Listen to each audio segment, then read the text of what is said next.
Friends at Ballet Memphis are doing AbunDANCE. This is the, I don't know, what, third one? You've done several. It is actually going to be at the new Playhouse on the Square, and there are a bunch of performances beginning next Saturday, February 27th, and we'll tell you about all those details. Also, Dorthy Gunther Pugh is here with me, of course, from Ballet Memphis, and she has a couple of special guests. Jane Comfort, who is a well-known choreographer and is doing one of these pieces, and our own Grammy-nominated hometown boy, Kirk Whalum, who is actually has written the music for Jane's piece. And welcome to all of you, and thanks for coming in. Thank you so much. It's good to be here. Dorothy, why don't you sort of give us the overview? Well, the overview is when we do the AbunDANCE series, what we try to do is find something that's around us all the time that we may sort of take for granted, and then build work around what that particular thing is we might want to celebrate. And so I just started thinking a lot about the impulse for, because the whole season is built on Surprised by Joy. I started thinking about the impulse to move and make sound that is so connected with you. If you have good news or a good feeling, you take that first, you have that intake of breath, and then noise comes out and movement comes out, and so I just said, well, then we'll kind of play with that, and everything we do will have some vocal breath component, and I wanted to work with Kirk for a while now. Sure. And that saxophone is pretty breathy, beautiful instrument. So anyway, the four pieces are that way, and they're all very, very different. And they range from, one piece is a solo that's to Indian, I call it a chant from India. It's a clicking, it goes like that. it's phenomenal. And one piece is Second Before the Ground, which the audience has seen before, and actually which we did the first time we went to New York in 2000. And it's to the Kronos Quartet's pieces from Africa, and it's fantastically very uplifting. And then we have a new piece called Broad Waters, which is to a Gorecki piece of music, and it's a very kind of more quiet, real deep, intense sense of joy amongst people who are living on a river, which I think is kind of wonderful. And the river sort of echoes the intensity of the flow of emotion amongst people. And then we have the piece that Jane and Kirk have been working on, which is really exciting to have two stellar artists working together. How did that work? How did this come about? Did you get together and talk about what you wanted to do? Did you work on the music first? Did you have some ideas? How'd you work together, Kirk? Sure.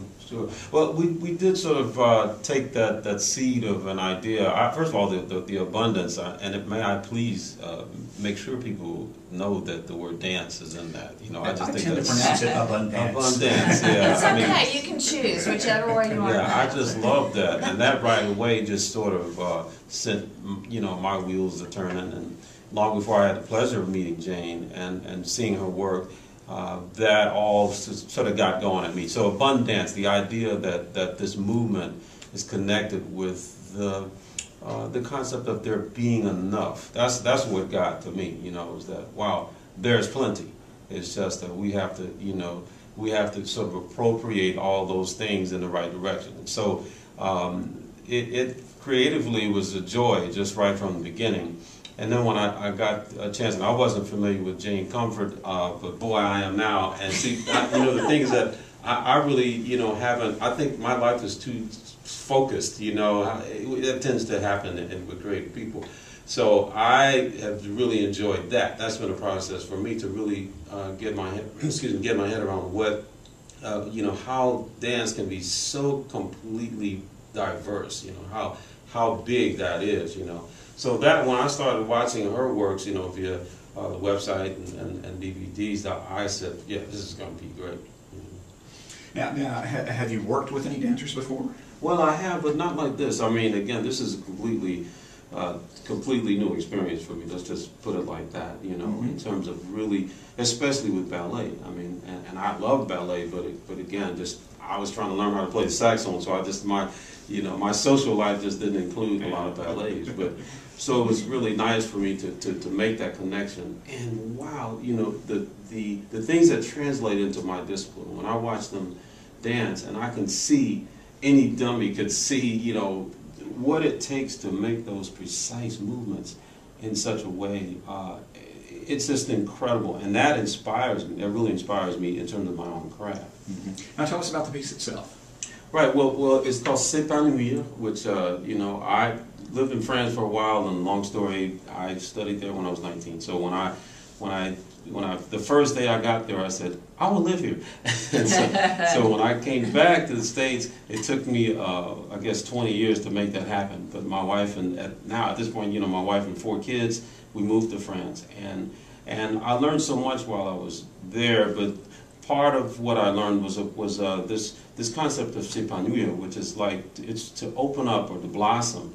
And there's so many, you know, on so many levels you can apply that. But in this case, I think it's a spiritual opening up that people will experience when they see this dance, to open up spiritually. Jane Comfort, what did you do with Kirk Whalum's music?